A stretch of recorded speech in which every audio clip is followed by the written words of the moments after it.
Essa terra pra mim é sagrada, pois aqui derramei meu suor, minha honra será sepultada. Durante a pesquisa de campo que resultou na minha monografia, ouvi de diversos interlocutores que tinham um certo receio, uma tensão com a presença de pesquisadores, pois muitos vinham, recebiam atenção na forma da partilha de um teto para dormir, um prato de comida, água fresca ou mesmo de entrevistas e respostas a formulários. E depois, esses mesmos pesquisadores iam embora e não forneciam nenhuma devolutiva, nenhuma notícia dos resultados. Tentando romper com esse ciclo, botei no cronograma de pesquisa que disponibilizaria o meu texto em áudio. Mais recentemente, com alguns desdobramentos da pesquisa, a exemplo das publicações em jornal, percebi que era necessário mais disponibilizar conteúdo formativo e informativo sobre a comunidade calunga e sobre a questão agrária, da maneira mais abrangente possível. Comecei pela reportagem da agência pública, na qual participei como pesquisador de campo. Depois foi a vez do livro clássico de Mari Baiocchi sobre o achamento da comunidade calunga nos anos 80 e do livro de Aldo Soares, que conta a história institucional da luta pela terra promovida pelos calungas. Por fim, um dos desdobramentos diretos da minha monografia, a reintegração de posse de parte da Bonito. Agora, disponibilizo o livro Em Julgamento, a Violência no Campo, de Elias Fajardo, um raro livro que narra as primeiras mortes analisadas pelo Tribunal Nacional dos Crimes do Latifúndio. Não foi vingança. O advogado Luiz Fernando Freitas Santos falou sobre tentativas que se fizeram de vincular a morte de Josimo a uma vingança. Comentou-se e ainda se comenta, disse ele, que a vingança teria sido o móvel do crime. É que um pouco antes da morte de Josimo, um dos irmãos de Guiomar e Osmar havia sido assassinado. O padre teria sido o incentivador deste crime e, por causa dele, teria sido morto.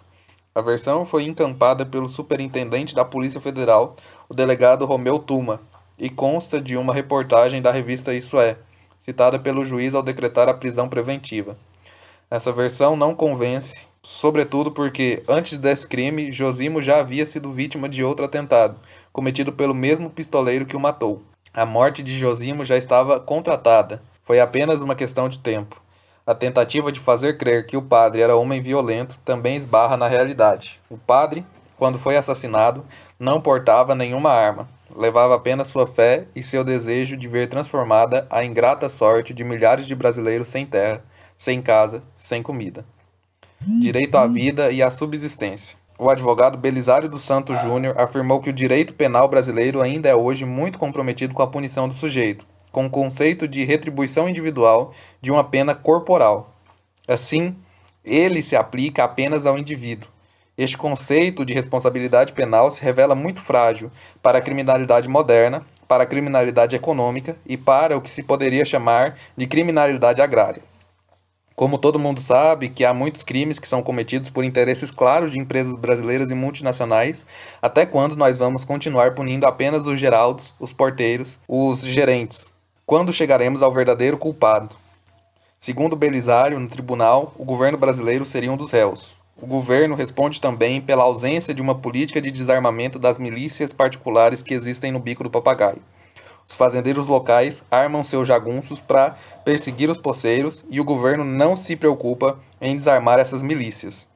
No Rio Grande do Sul, houve até uma convocação aberta para o armamento dessas milícias e não houve nenhuma medida oficial em contrário. A Comissão de Direitos Humanos da Organização das Nações Unidas, reunida em Genebra em sua 43ª sessão, em fevereiro de 1987, deliberou condenar o governo brasileiro por omissão em face das centenas de assassinatos de lideranças populares no campo. No processo instaurado na ONU, o governo brasileiro nem se defendeu. Por isso, o advogado conclui que é preciso repensar o nosso direito penal de modo a permitir que sejam julgadas e condenadas também as pessoas morais e jurídicas, que muitas vezes estão por trás dos atos individuais. Repensar o direito à vida também é igualmente urgente. O direito à vida não é simplesmente o direito a esperar a morte. O direito à vida é igual ao direito à subsistência, com dignidade. Por isso, o Pacto Internacional dos Direitos Econômicos da ONU não tutela o direito à propriedade. O direito à propriedade é subsidiário. Ele acompanha e deve ser subalterno ao direito à vida. A toga e a beca cobertas de lama. O criminalista Evaristo de Moraes Filho, ao ler o processo do caso do Josimo, lembrou do romance de Gabriel Garcia Marques, Crônica de uma Morte Anunciada. Sabia-se que o padre ia ser morto por estar contrariando interesses poderosos. Sabia-se quem iria financiar o assassinato. Sabia-se que o autor seria um pistoleiro de aluguel de tocaia ou a traição. Não se sabe a hora, o local e o dia do assassinato, mas a hora, o dia e o local revelaram a certeza da impunidade por parte do executor e dos mandantes. Aconteceu no meio da rua, ao sol do meio-dia. O promotor, na denúncia, continuou Evaristo, diz que a morte do padre era inevitável.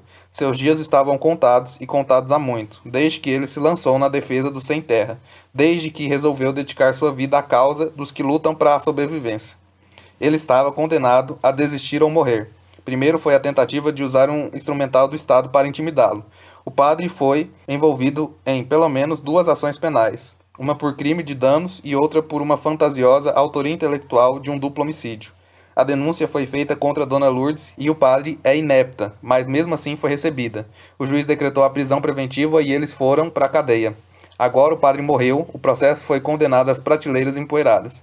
O processo só tinha um objetivo: intimidar o padre Josimo.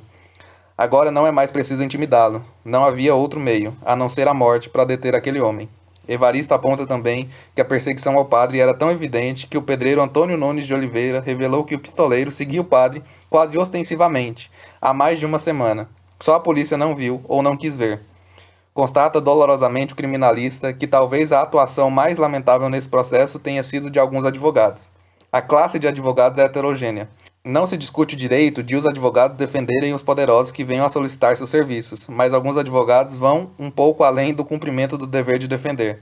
Na época do autoritarismo, vimos bacharéis, assessores jurídicos e até juízes terem uma conduta omissa e até cooperarem com o esmagamento dos direitos individuais e humanos.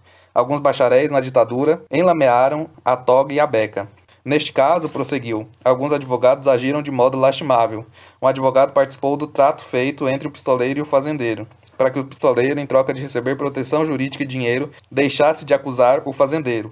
E um outro advogado tentou subornar um PM para que desse fuga ao pistoleiro. Este fato foi denunciado ao juiz e, diante disso, o advogado do pistoleiro renunciou ao mandato. Este fato exige providências da ordem dos advogados.